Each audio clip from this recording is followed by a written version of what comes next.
Hello and welcome back to the Red Alert podcast. Joined here by Joey and Nick is back this week. We got some big things to talk about. Russell Wilson just got traded to the Broncos. Aaron Rodgers, much to my dismay, signed a 4-year contract extension, apparently. We'll get into some NFL draft talk, college basketball as these conference tournaments ramp up, and we'll end with some NBA. I guess we'll start with the Nartman. Nick, Russ to the Broncos. What are your initial thoughts here? See ya, Mr. Unlimited. That's I think it's a good – honestly, I thought the Seahawks they were in like a purgatory of the NFL. They have a good enough roster to where they could compete, obviously, but I don't know if they had, especially on the offensive side of the ball, with how much Chris Carson and their running backs has been an issue that past couple of years with injury-wise. And then you just look at past DK Metcalf at the wide receiver position. I didn't think the Seahawks had a lot of options, especially when you look at their cap and stuff like that. What? Lockett, too.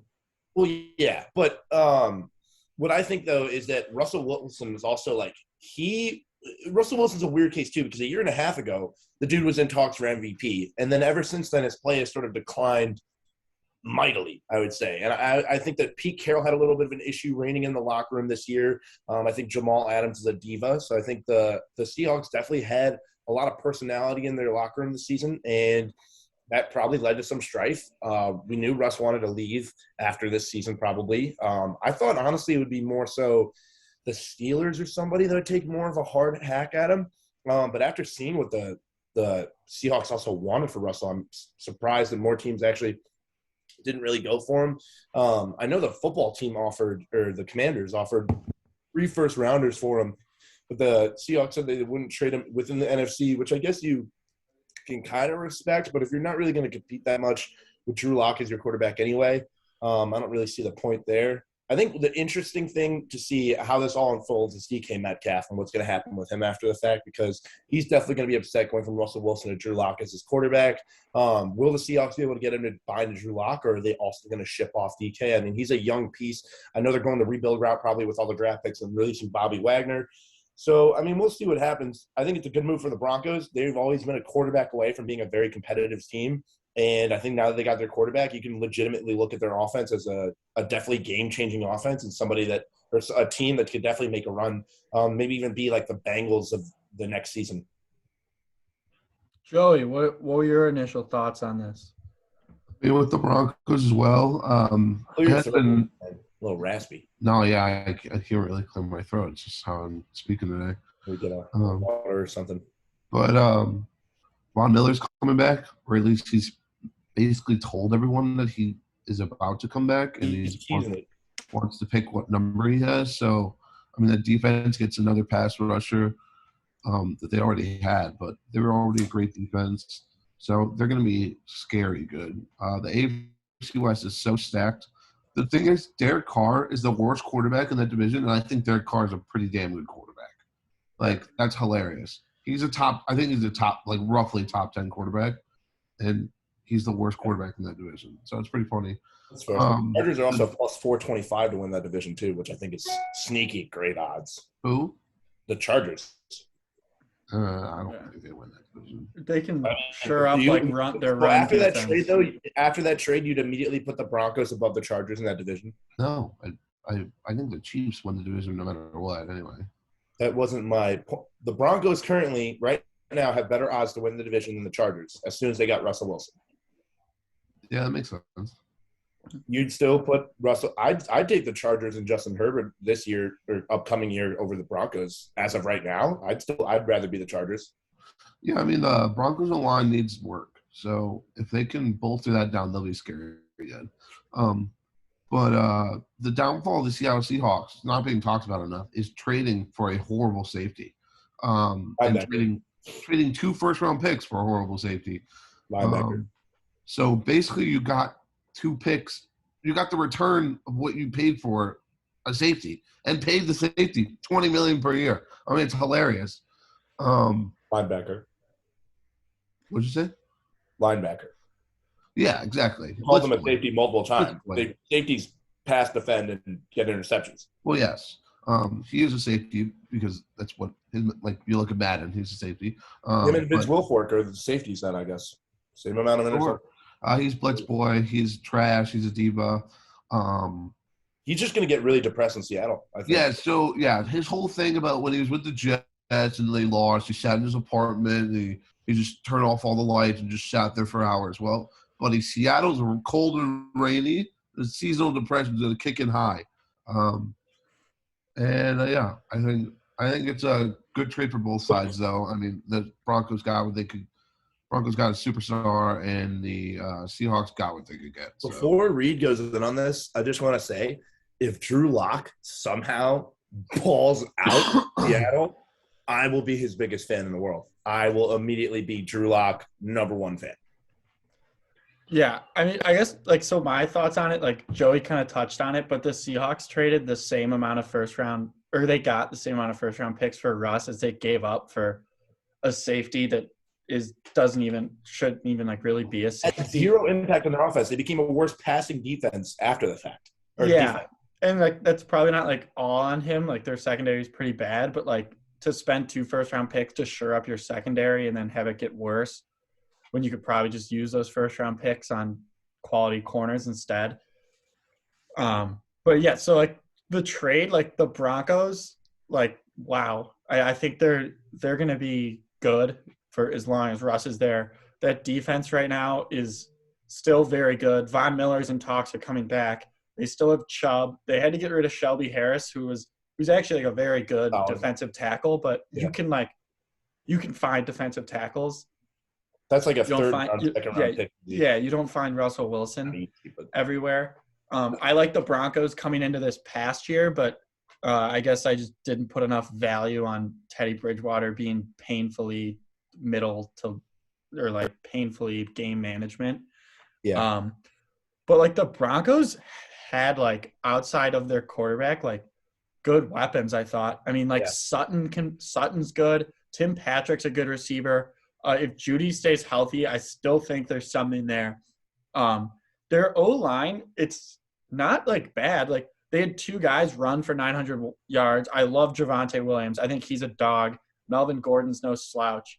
My one take on this, and this may be a hot one, but they traded for Russell Wilson, who's obviously great and a top 10 quarterback in the league.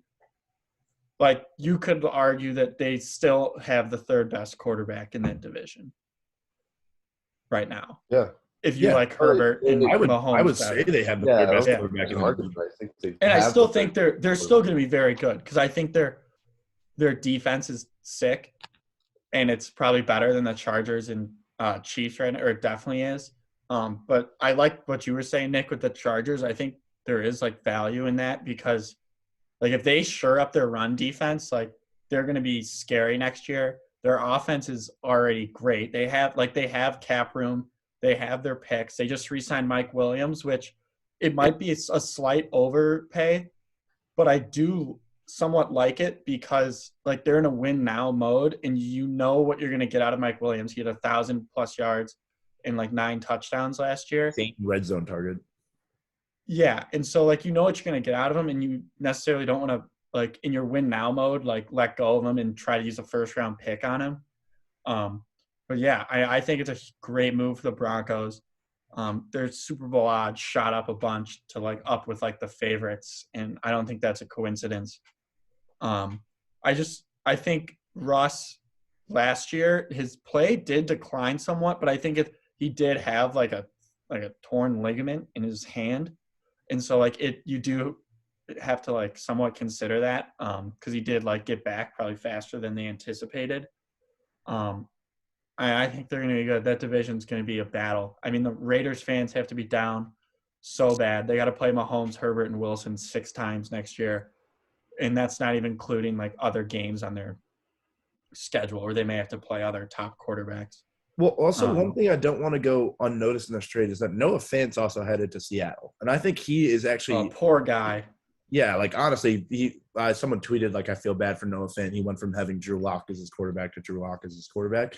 But he's actually blocking wise, he's very meh. I'll say that. But receiving wise, he's exceptional, especially at the tight end position. Yeah. So I think that will be a nice target for the Seahawks to have. Don't get me wrong, the Seahawks offense is still going to have weapons. They need a better offensive line. If Drew Lock, especially Drew Lock under pressure, is not going to be better than a all the time in the world Drew Lock. So I think he's going honestly to a downgraded offensive line. I think the Seahawks offensive line is worse than the Broncos. So I don't know how well the Lock I don't know how well the Lock scenario is going to work for Seattle. I wonder who they're going to bring in the offseason to be with him. Maybe I could see them bringing in. I don't think the Eagles are bringing back Gardner Minshew, so maybe they throw a couple bucks at Gardner Minshew to just come in and compete for the job for something. Because I honestly can't see Pete Carroll also being like a rebuild guy. I think they try to be one of those quick rebuild teams where they draft for maybe 1 or 2 years and then try to spend. So I don't know what the Seahawks route really is here. But I do think it was time to blow it up, especially with the fact that Russell Wilson wanted to be gone. The defense is just getting worse and worse every single year. And there's still contracts that they're going to have to pay coming up. The guys we talked about, DK Metcalf is going to need to get paid pretty soon. And he's definitely going to start asking for it, especially with this trade that Russell Wilson's got. Yeah, I think my last couple of things on this is you mentioned the Commanders offered 3 and they didn't want to go, and it's partially because they didn't want to trade in division, which would maybe signal they want to rebuild faster than normal. I think also something that would have to do with that is I believe Russ did have a no trade clause, and I don't know if he would want to go to Washington. I think see that. He would probably decline a trade. I think he'd waive his thing. And then the last thing, with your quick rebuild comment, I could also see this happened right after the combine, right after interviews. I could see Seattle potentially taking a quarterback now, and then having Locke as almost a bridge guy. They might have really liked somebody. They must have had, because also this class, I would say, the most quarterback class. He's not even a bridge guy. Drew Lock is going to be benched at some point in the season, like he always is. For the rookie. But you can play him and still be somewhat competitive. He can win a couple of games. Drew Lock is not the starter week 1. It's gonna be fucking Geno Smith. No, I don't think they do that. I'd say Geno Smith started with that offense. Chance Lock starts. I can pretty definitively say Drew Lock's better than Geno Smith now. I would say also there's a 15% chance probably that Lock starts at least 6 games for the Seahawks next season. Drew Lock sucks. So I don't even think he's not a bridge guy. If you're starting him, you're tanking. That's what you're doing. Well, I think they released Bobby Wagner. I think they're pretty. Yeah, cool. I don't think they're not trying to win. Well, releasing Bobby Wagner gave up $16 million. Of course you're going to release him. Yeah, but also their defense, they also just traded their franchise. They're rebuilding, buddy. Correct. But when you have the worst defense in the NFL and you're paying a guy on your defense $16 million, is it really worth it to keep him? When he's been a franchise, if you're not trying to win, no. 99 overall, trying to win, dude. You can use that money somewhere else. If he's an all-pro though, they don't fall out of the sky. If they're trying, if they were in a win now mode, they wouldn't release Wagner. Wagner helps the team more than he hurts them. Usually, you could get something too for him. I don't care what his salary is. He's that good. They could have traded him last year too. Oh. Okay. Well, I think we've run our course on the Russ talk. All right, Aaron Rodgers back in Green Bay. Told you. Yeah, I mean, I think we talked about it last week, Joey. I think we both said that he was most likely going back to Green Bay. I don't think we talked about this week 10, 11 of the NFL season. I told you guys. We did not care by week 10. Well, I'm not talking about – I'm just saying in general. Just but between us. The very first podcast we recorded probably was week 15, week 16? And I think it was playoff time. Yeah, it was around playoffs. But and I told you guys, I'm not – What do you think it means for the Packers, Joey? What are they're – you think they win a title in this next 4 years with them? I do. I mean, they're easily the top contender in the NFC. It's them and the Rams. Yeah. That's what it? What are you shaking your head for? That was it? What was it? Yeah, is that all you have to say? What? are you not going to re-sign Aaron Rodgers? He got a cap-friendly deal so you can bring back Adams. I mean, hold on. There's so many routes to go with this. First of all, Aaron Rodgers had the whole fanfare of the offseason and last offseason and this offseason about whether he was mulling retirement, doesn't know if he wants to play football anymore. Last offseason, he was posting that it was the last dance. Yeah, he's coming back to the Packers, but this is the last run. You like, to be fair, I thought Aaron Rodgers was gone because also I don't think somebody posts the last dance and indicates every single week, basically. Yeah, what a douchebag. I'm not decided about my future. I kind of want to leave. And, like, that was the whole deal of this year, was that it was supposed to be him and Adams. Boom. They couldn't bring back Adams because he didn't want to be there if Rodgers wasn't going to be there. And they weren't going to bring back Rodgers because of all their cap problems. It's just not going to help. And guess what? They did the same thing because they lost in the second round to the 40. Jimmy Garoppolo led 49ers and put up 10 points in the You NFC. just fail to realize that cap isn't real in the NFL anymore. Nobody. Sure. Fine. They increased it. It definitely helps the Packers. No, don't get me wrong. But also, I don't think Aaron Rodgers – what was the official deal? I know he said the terms weren't right. You don't know. They don't know again. I still think that Aaron Rodgers is the best – outside of Patrick Mahomes, probably the best quarterback in the NFL right now that I'd take day one. And I'd still – like, Aaron Rodgers goes, he balls out, back-to-back MVP. I can't say enough about the guy play on the field-wise. I just think that with the way that he's been so – touch and go with the Packers and his football career and what he wants to do, I have found it annoying. And although I'm a big Aaron Rodgers guy, I think that, like, he's just like, to say for a guy who said that he was canceled and a guy that said that, like, the woke mob was after him and that, like, people don't want to see him succeed. The dude is about to get paid $200 million and complains I don't a think hell of a lot. I don't think that's at all relevant. People were attacking him on Twitter for months. What are you talking about? He also said that he's like is getting canceled and then he's been canceled.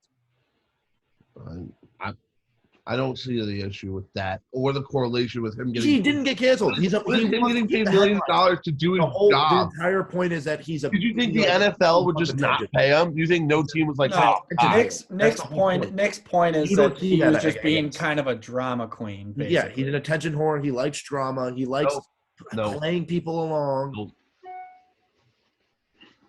You just fed into the media lies this season. That's what he said. Exactly what he does. That's exactly. It also plays into the fact, like, he's like, I'm going to get my boy Pat McAfee to tweet out that I'm going back to the Packers. Good. What does it matter? This is a dumb thing. He's into all of it. Listen, I saw that. I was down bad. I thought I like just had hope that he would leave and that the Bears could just kind of like not have to play him. Obviously that was like false hope. I don't know if he plays out the whole 4 years or even if it is 4 years. But it is kind of unfortunate as like it's going to be Fields year 2. So like, you would hope that they start contending soon, but it's gonna be hard to like win a division with Rodgers in it in a Packers roster that's like pretty good. I mean, like, it's hard to complain if you're Rodgers about like the pieces around you. They have a good team. They just kind of didn't step up in the playoffs this year. I think what like is really an interesting thing about it is like, what are they gonna do with like Jordan Love? Because like his stock is like so low. The only time teams have like seen him play is that one game against the Chiefs, and he didn't look good. Wasn't great. I was going to say it was a knock on him that his old OC in Denver wasn't, like, interested in picking him up there, but then obviously they got Russell Wilson, so that's very understandable. Yeah, I don't know. I mean, it makes a Love pick look pretty bad, but the Packers are still going to be good for the next few years, or as long as Rodgers there, they're going to be a threat, and it's scary hours. I agree. I think that I think the Love pick, they should have just sucked it up. After Aaron Rodgers won an MVP, they should have just sucked it up and been like, okay, Jordan Love's not our starter anytime soon. We can try to field offers for him already. Because like I thought that was already a wash. I think the A.J. Dillon pick has actually come back to really like work out well for him. He's a great compliment to Aaron Jones and puts up gets a ton of reps and does great production wise for him. So that's I think they completely at least made that pick somewhat like arguable. Yeah, it's not like a waste. Yeah, exactly. I think that Aaron Rodgers also would say that he loves having on the team. My thing is also Devondre Campbell is Is he gone? Is he coming back? He's probably gone. The Packers probably can't bring him in. I get it. The cap's kind of a fallacy, so maybe they could keep doing these team-friendly deals with a bunch of players and get them to restructure some contracts. But I don't see how they get to Devondre Campbell back. I think Rasul Douglas is the same scenario where he was brought in on a one-year deal. I think he's trying to get paid this year too. So I don't know what the Packers are going to do in the future in order of they're bringing back Aaron Rodgers, but are they going to get better as a whole? So I think the Packers really need to hit on their draft picks if they want another shot at being the most dominant team in the NFC again. But I don't know. We'll see. I think the smart move is to bring back Aaron Rodgers. I don't think a guy wins back-to-back MVPs and you tell him, yeah, you know what, even though you've been this great, you're kind of old in age. So even look at Tom Brady. Also, I think this is kind of off track a little bit, but I think going back to the Russell Wilson talk, the dude said he wants to play till he's 45 and he's 32 right now. Or 33 right now. Calm down. He's not playing at a near level where he would reach 45 at the moment. Yeah, I mean, he does take care of his body and stuff. You got to see what happens because a lot of people have those aspirations in their low 30s. I think Brady is able to do it because he gets the ball out so fast, doesn't take as many hits. Mm-hmm. Russ is probably taking a bigger beating. But I mean, the Broncos have a good run game, so they'll be able to somewhat protect him in that way and keep the rush off. So, okay. All right. Well, I guess we can move on from that. We move on to the draft, as that is coming up in a little over a month now. Combine was this week. It's kind of a weird draft because there's no clear number one pick really, and the Jaguars just extended their. Who? After the Cam Robinson extension, I think now there is. So who do you think they're going to go with? Hutchinson. He's now minus. Hutchinson. He's now minus. And number one overall. He's now minus 350. To it's be the first not crazy. What do you mean? He's the best player on the board, I believe. I think honestly. Thibodeau is a better pass rusher. No, he's not. Thibodeau is definitely not as NFL ready as Aiden Hutchinson is. It's just Thibodeau has more potential. They think his ceiling will be higher. Okay. I don't know if you can take this guy number one because I don't know if his position's worthy of it, but I think Kyle Hamilton just straight up is the best. A lot of player. people have him rated as a top prospect in this. I think that's but okay. I don't know if the Jaguars are going to take him number one. Do they need a safety? I don't think Kyle Hamilton goes in the top 5. Don't they have Carl Joseph? I think he goes top 5. Great, but I don't think he'd fall past the Jets at 4. I would be upset if the Jets took him at 4. If he was still available at 4, the Jets would absolutely scoop him and then not sign back Marcus May. The thing is, too, though, is, again, taking a safety that high is you're putting a high price tag with a safety, too. Yeah. And you're also taking somebody who's just hurt. That's true. Yeah, but it wasn't that – he was already healthy by their bowl game. He just didn't play. Or did he play? No, he didn't. I don't think. I don't know. No, he didn't. He didn't. I think also, I know they did – You definitely need a safety. I know they did tag. Evan Neal drops to them at 4 and take him. Yeah. All right, focus on we're talking number 1 here. I know they did tag Robinson, but would it really hurt if they shored up the O-line with a top guy? We need another. I don't think it'd be crazy if they took a tackle number 1. That's typically the position that a pass rusher or a quarterback has basically been the only number 1 picks I can remember. Think that the Northern Iowa guy, Penning or whatever his name is the number 1 tackle? He had a freak combine. Yeah, I think a lot of people like that NC State tackle Ike Okunwa or Okun. Yeah. Ikwunu. Sorry, I can't pronounce his name. A lot of people like that guy.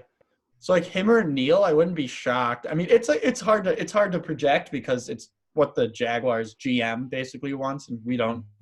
We can't read minds. What Shad Khan basically wants. Personally, they have a pass rush in Josh. They have a pass rusher in Josh Allen. I'd shore up the O-line if I was the Jags, or try to trade back. But Trevor Penning is not a top 5 pick at all. He's not even considered. He's not going top 5. I think he's a freak. I'd rather Evan Neal. Really I'd not take the over. best Evan Neal. I'd take over him, but I wouldn't take the NC State guy. I don't trust ACC players. Mekhi Becton, Nick. Yeah, injured all the time. Well, that's just because his body is ginormous. But I'm taking, if I'm the Jet, at number one overall, I'm probably with you, Reed. I'm taking a tackle. And I'd take Evan Neal first overall. Okay. But if I'm praying he drops to 4 and the Jets can somehow get him. The other Jets. Are we moving him to right tackle then? Huh? Are we moving him to right tackle then? Well, you just said Mekhi Becton. No, you're moving Becton to right tackle. That doesn't make sense. Why does it not make sense? You do need like 2 good Becton's a better tackles. So, like, if you pass play blocker them than both, it's fine. Becton is nowhere near as mobile, and I'd rather have a mobile guy on the left side.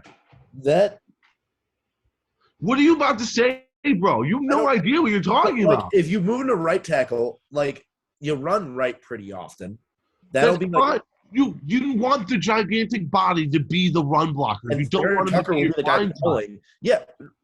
Except if he's not mobile, then you don't want him to be the run blocker. Why? You're not getting a linebacker to tackle. The NFL, you need second-level blocks, buddy. You need second-level blocks. You need tackles barely go up to the second level. Hypocritical. The Jets could easily they desperately need a linebacker or cornerback compared to linebacker. Are you taking at 4? That's the problem.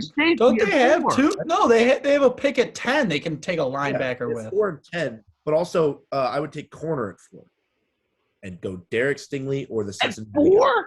Yeah. No. Yes. Why most of the mock drafts have the Jets taking a pass rusher or a tackle. Yes, they're not going – if they go safety or wide receiver at 4 or linebacker, they're idiots. I said cornerback and linebacker. Cornerback's even dumber. At 4, there are 2 good corners in this draft, and both of them – I'm pretty sure both of them are not projected to go before the top 10. Hold on. Do you like Stingley, Nick? Yeah.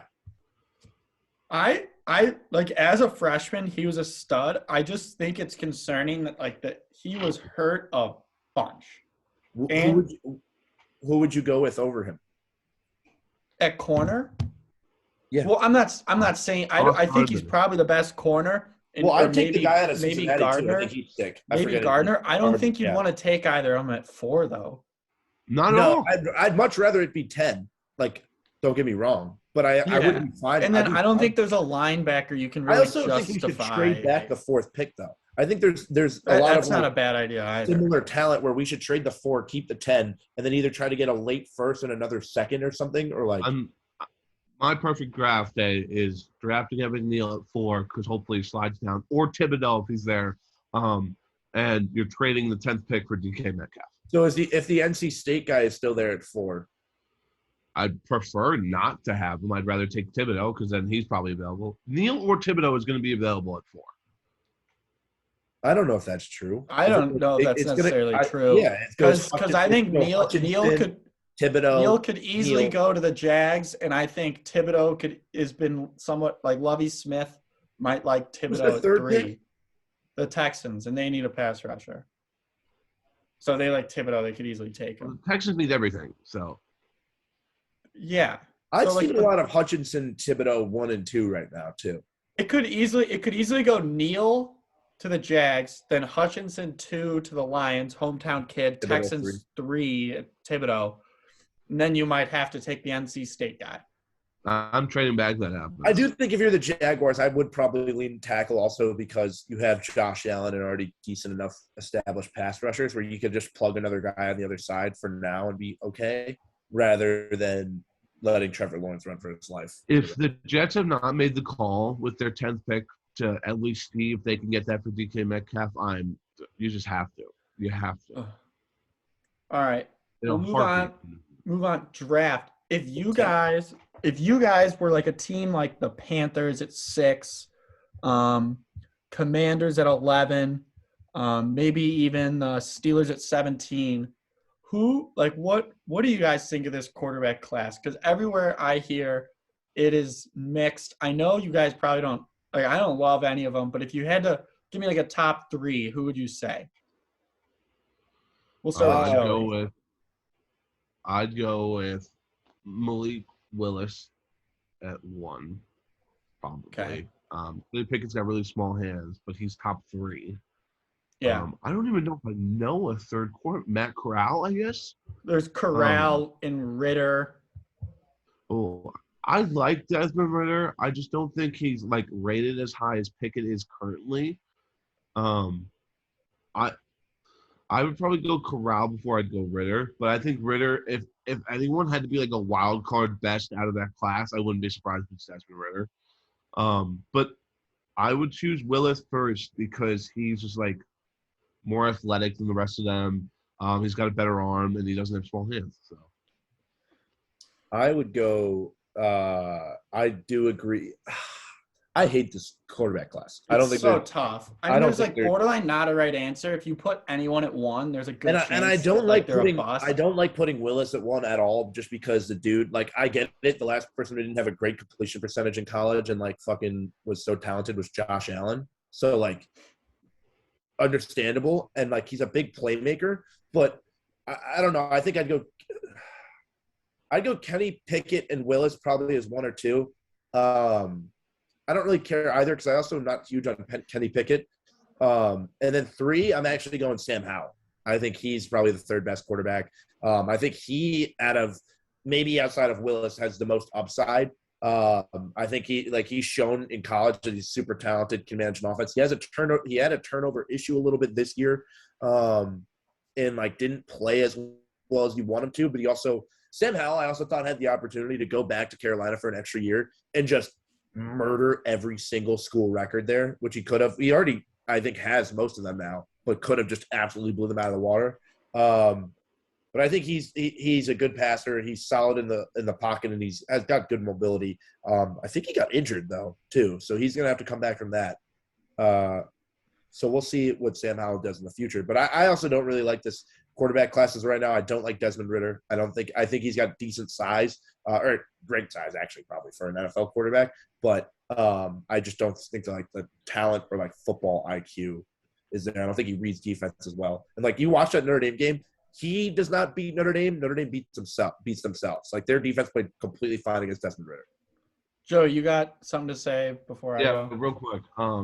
I kind of agree with the Desmond Ritter take. I just think that he at least played on the big stage towards the end of the season, like with a lot of pressure, and played well. So he played well. Played the semifinal. He did not at all. Sam Howell, coming into this year, was, I thought, the easy top quarterback of that class. He was projected first pick. He played so bad. Or no, Spencer Rattler might have been. He played just he wasn't eligible. Oh no, he might have been. Sorry, projected Heisman. Yeah. Sam Howell literally played himself out of the first round and maybe even out of the second round. So I just don't think he'll be gone by second, probably. Well, probably because teams are going to be willing to take a risk on a terrible quarterback class. I could see the Saints splash in a second like one. When what's his name? The Jets drafted from Penn State, Hackenberg. Oh. Yeah. Literally the same type of thing where going into the season he was like Howell was not as bad as Hackenberg. Well, I agree. Yeah, but I know what you mean. Yeah, going into the season he was the guy, and then he just sucked so bad. Teams were like, "Well, we thought he was going to be great, so why not take a risk on him?" Yeah. So, like my thing with this class is like, first of all, if you needed a quarterback, you probably should have looked into that last year. A lot of options in free agency and trade market too right now too. Yeah, so like you should have looked into that. I think something really telling is that at the combine, one of the names that came up the most about like teams that needed a quarterback was Mitch Trubisky. Like teams like view him and they've seen him play more than the prospects. I guess if I had to give a top 3, I'd probably say like Malik. I like Malik Willis at 1, only not like 1 overall, but top 1 only because of upside. I think when you have no sure thing, you got to take the most talented guy. At worst, he's a freak athlete that struggles to throw. The only you got to coach the like wildness out of him because he like tries to do things that are like mind-boggling, but like no one could do. Not really a check down guy. I think 2, I think like Malik Willis, like the comp would be like like Lamar Jackson, but like if he was playing on like cocaine, basically. Like he just plays like he's no care in the world for the ball. Number 2 is Pickett, who's like Walmart Joe Burrow. Like he's like solid, but I don't know like how good how good he can be, but like he's not gonna be like terrible. Like I don't love Corral because they did so much RPO stuff at Ole Miss, and it's like he just, I don't know, like I just don't love him. I think his release is also kind of funky. Sam Howell's kind of like Baker Mayfield. Like that would be like what I would like. I like that. I like that one. And then, I mean, just because Ritter, like, I would probably have Ritter at 3. I actually disagree. I think he like reads the field pretty well, and he's a pretty cerebral guy. The only thing is, like, they asked him to compare himself to a quarterback, and he gave the most alarming answer. He said Ryan Tannehill because I think I'm a good game manager. No one's going to take you in the first round if you say that. But I also don't think he doesn't turn over the ball to his credit there. Like he does not turn over the ball that often. I would say good game manager there, yes, but he doesn't make like the game-changing throws that you need those, especially NFL-style quarterbacks to make. I think in that Notre Dame game, you see so many balls towards the sideline that just come out flat or hit the ground, and you're like, what the fuck? That's the thing. Like he throws the ball over the middle a lot better, and that's probably have to do because I don't think he has like an elite arm, but he is a freak athlete. Like he ran a 4.52 and like his like he's vertical. Like he's a good athlete. He's big. He probably needs to put on like a little weight, but I'd probably have him at 3, and then like teams will probably take a flyer on Howell or Corral, and then like after that it's just kind of a crapshoot. But so I think that's talking draft. I think that's enough for the NFL. We're gonna get into college basketball now. Conference tournaments are heating up. I guess we'll just kind of go down the list of the tournaments, say who we think kind of comes out or kind of wins each bracket or teams to look out for. I guess we can start with Marquette's conference, Big East. Who comes out of that one? It's Marquette. We'll start with Villanova Joey. Championship. Marquette Villanova Championship, and it's really hard, especially in college basketball, to beat a team 3 times a year. So I'm going to say Villanova wins the thing. I'm going to look up the bracket right now because I need to see where UConn stands. UConn's a 3 UConn's seed. going to play Nova. Yeah, UConn's going to play Nova. And then if everything holds, like Providence would play like winner of Creighton Marquette in the other semifinal. Creighton lost one of their best players. Like Marquette should win that game. So are Marquette and UConn on opposite sides of the bracket? Yes. Yeah. Okay, I think it's going to be a Marquette UConn final. I think UConn's going to beat Villanova. I think UConn's size is what. Do you think Marquette beats Providence? Yeah, I think Providence is one of the most overrated teams in the country this year. Providence is so solid. That's all I've heard. Yeah, but that's the thing is that also to their credit, they know how to win the close games. And whenever a game is within tight, they just make the plays at the end they need to make. They didn't have a single guy get nominated to like a Big East all team or whatever, but like they just have so many guys who bought in. I think they suck on the road though. Like they're pretty bad on the road. Yeah, I also just think Ed Cooley's a good coach, and that's why they've gotten as far as they did. But when March Madness comes around, that's when you kind of need your playmakers to take over. And I don't know if Providence really has those. So I think Marquette UConn final. I don't know if Marquette can get UConn this year. We'll see. I think UConn's a team that has our number just based on their size and their ability to kind of dominate the paint, especially against us, and the fact that they're very good against our press break. Every team is good against our press break. Press break sucks. Okay. Wouldn't really say that, but sure. I just think UConn with their length is probably going to win the Big East. And I really would like them as an upset bid for Villanova just because I think Villanova, especially Villanova compared to UConn, is very undersized. If it's a Marquette UConn final, like I said, can't beat a team 3 times a year. I'm taking Marquette. I would love to see it. I don't watch. We'll move on soon because I don't watch a lot of Big East basketball. But I'll pick Providence, Team of Destiny. How about Oregon State? Yeah, all right. Watch it. Oregon State. But Oregon State was like Yeah, I know. They like weren't even like NC in the Pac-12. Like, and the funny thing is they made the tournament and then made the Elite Eight. Now Georgetown last year too. I mean, Georgetown last year completely stole a bid. They sucked. Yeah. Okay, so we'll move on to the ACC, I guess. Duke just had that brutal loss to North Carolina, but they still kind of are like the clear best team there.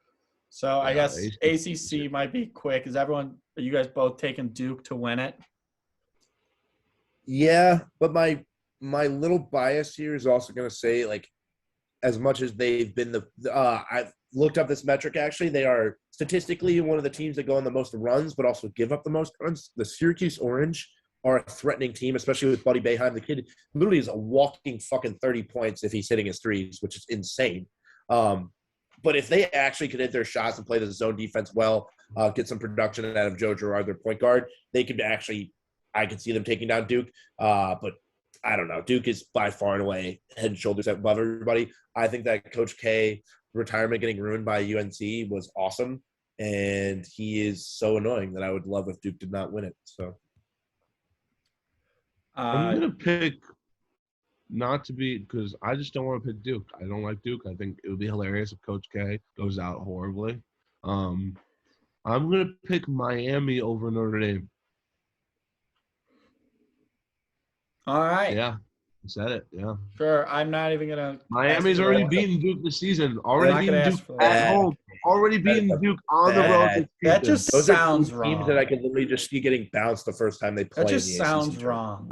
But I'll just take Duke so that when they win, I can say I was right.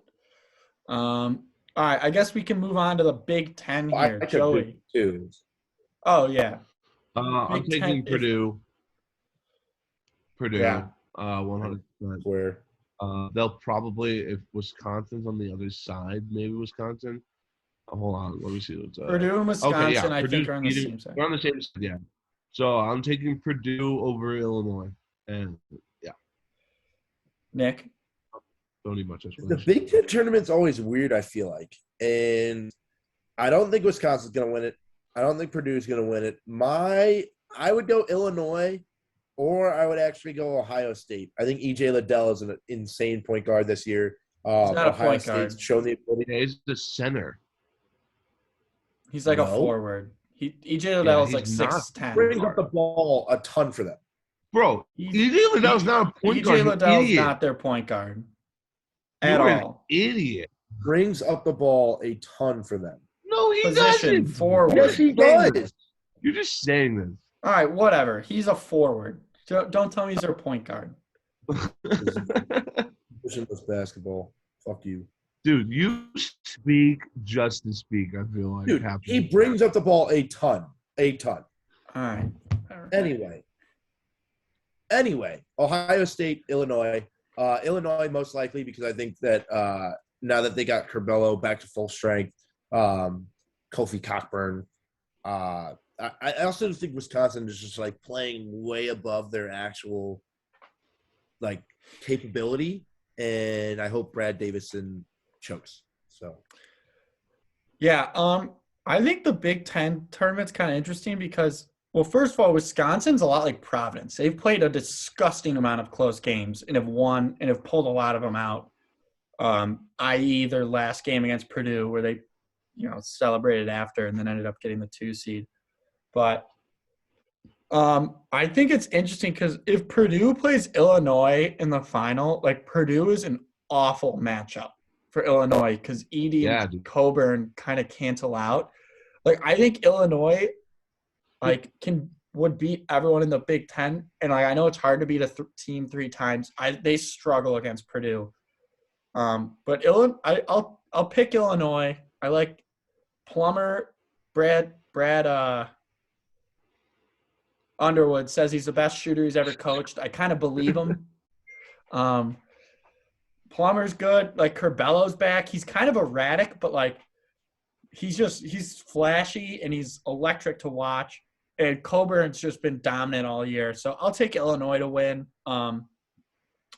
But if they play Purdue, then I might be very concerned. But Purdue's so streaky, they might just get knocked out beforehand. If Purdue makes it a championship against Illinois, they're winning because Edey dominated Coburn last time they played. Yeah, and the thing is they get into it's the problem is that they get Coburn into foul trouble with Edey.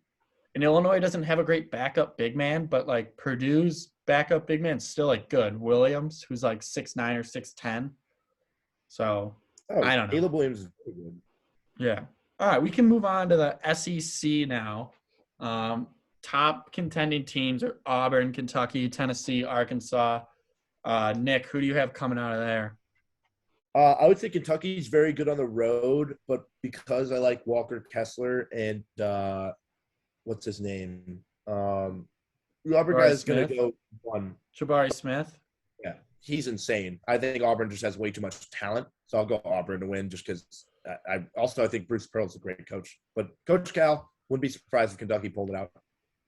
The winner of this tournament is the winner of the semifinal matchup between Kentucky and Arkansas, and I'm going to say Kentucky wins that game. So I'm going to take Kentucky over probably I think Auburn's good, but I also think that they're very streaky as well. They can get very cold.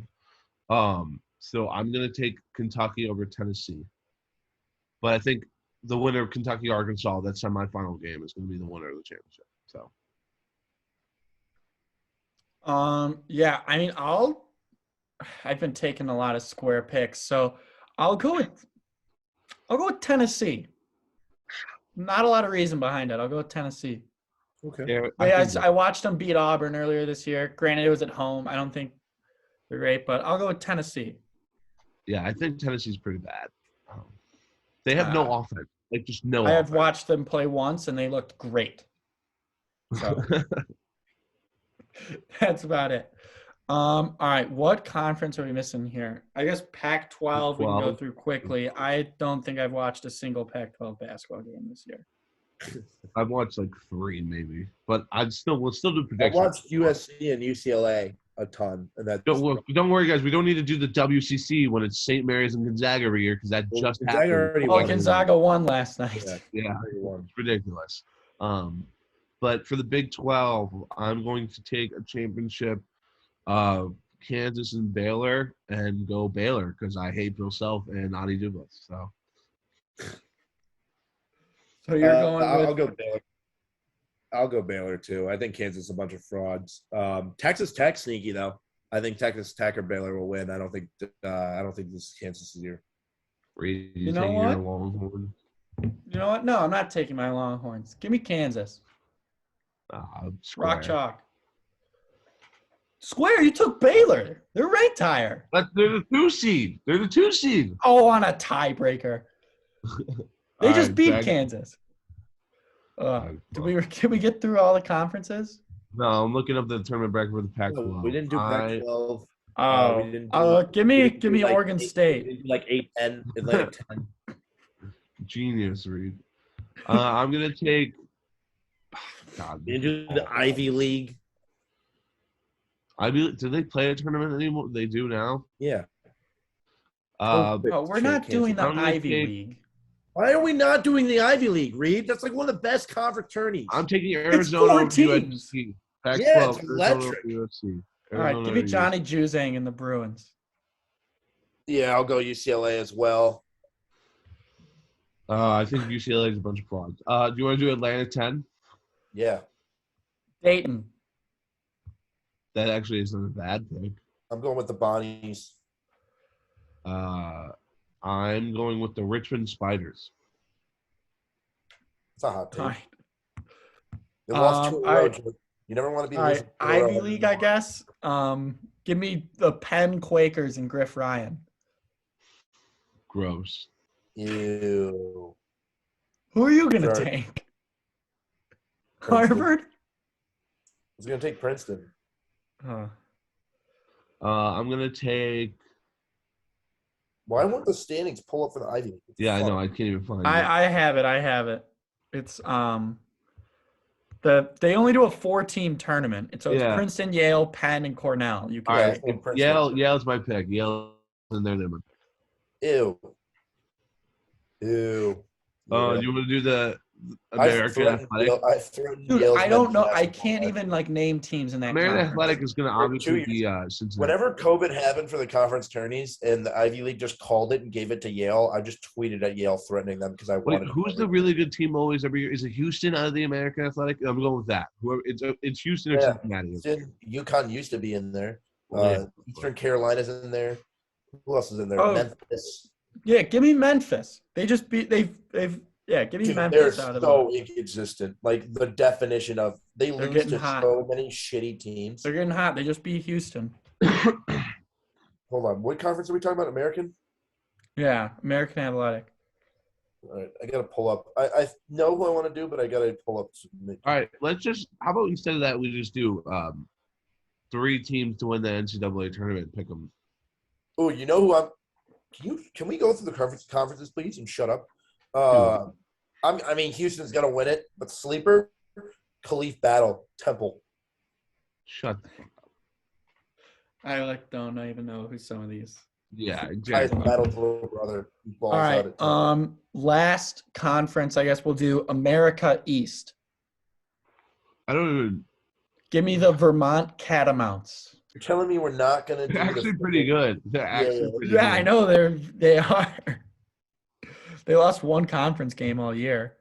I would go to Catamounts, but I want to be a Vermont hater, so I'm going the Golden Retriever. Let's go, baby. Get back you know in there. What? Give me some names, Reed. Huh? Give me some names. You have Vermont. You have UMBC, Stony Brook, New Hampshire. Oh, no, they just lost to Binghamton. Albany. Stony Brook. I'm taking Stony Brook. All right. We didn't do the. Can we do NCAA tournament picks? Just 3. Pick 3 and we'll. Yeah, pick 3 teams that'll win. Nick, you start. Fuck you. You start. I wasn't prepared for that. I didn't know we were picking 3 teams when that. I'm going UConn, Purdue. You didn't pick UConn to win the fucking Big East. I know. It's not about – you think it's about winning the conference tournament? Nick, you weren't on the last pod. Oh, yeah. Jart did say it's a UConn year. We talked about this. It's a UConn year. He said there's no clear favorite, so it's a UConn year. So he's sticking to his guns. Yeah, UConn. What was my second pick? I don't know. Yeah, it was UConn. Yo, you said Purdue. UConn, Purdue. And I will lastly go with, the Nova boys. I like them. UConn, Purdue, Nova. Reed, you can go. I'll go. You want to say Gonzaga, but I think they're even bigger frauds this year. Gross. I know. Yeah, so I won't say Gonzaga. I'll say you know what? I'll say Kansas, Auburn, and the Illini. Oh, square. So I was actually going to say the Illini. Where? The Illini are the hottest team in the country right now. Heading into March, if they win the Big Ten, I also will go Illini. I also want to go. I feel like it's hard to count out Baylor, so I want to go Baylor as well. I don't know. We're really showing no love for the Pac-12 at all, but I also hate the Pac-12. They suck. They're so Arizona's bad. number 2, and none of us picked them to win the conference tournament. Bill Walton swears. I did. Oh, you did? Okay. I don't know. Yeah, I guess Baylor and the Illini would be my top 2 favorite. If I had to pick a third, UConn's a pretty good option, but I guess I'll go Gonzaga. You know? Don't pick UConn. I'm the UConn year guy. Right? I picked them to win the Big East. So. No, it's my thing. It's my thing, dude. Wait, both right, well, also to be fair, Joey, last week I said I like the Derby, they won the Big East. No. Oh, actually, take Kansas out of my picks and give me Purdue, because last week I said I like them to win it.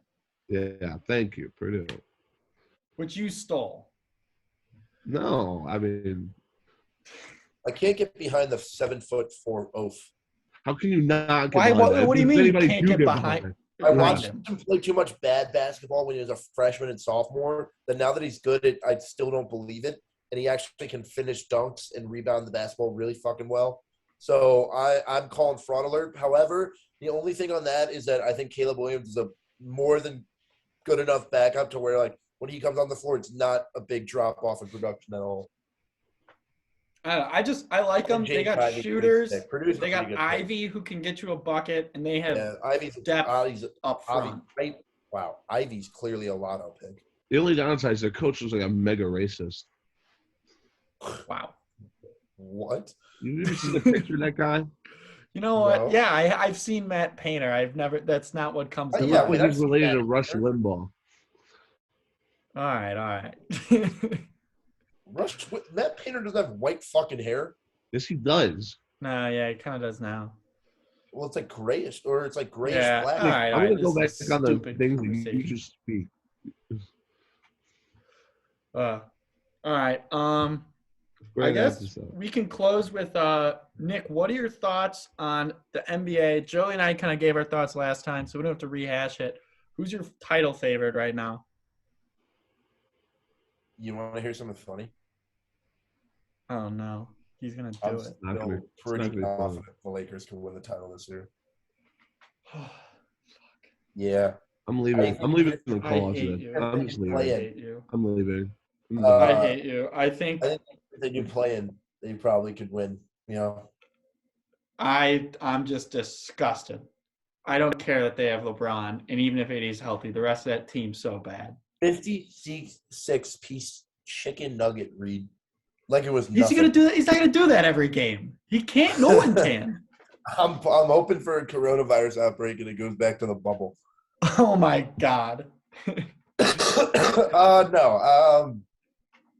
I don't know. I think the Bucks are honestly really primed to go back to back. I really like the Bucks. I think getting Serge Ibaka really helped too. Is Jamal Murray supposed to be back anytime soon for the Nuggets?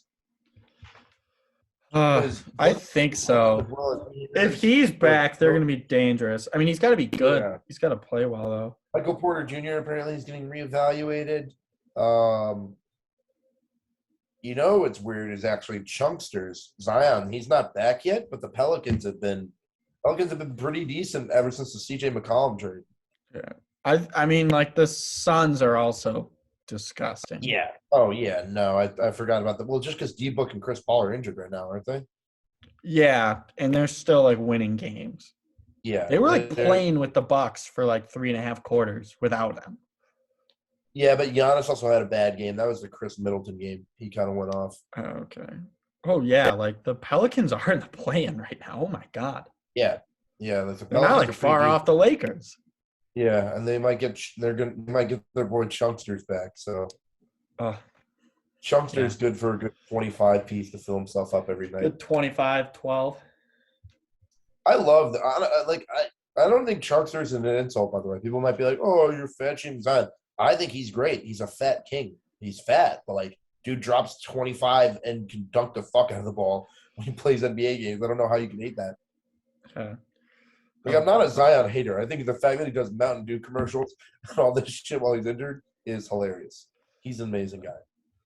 All right. Well, I think that does it for today's pod. Joey left. You also remember that Zion video where they filmed him on Snapchat? And he's like, "Good morning, beautiful." She's like, "Stop." Yeah.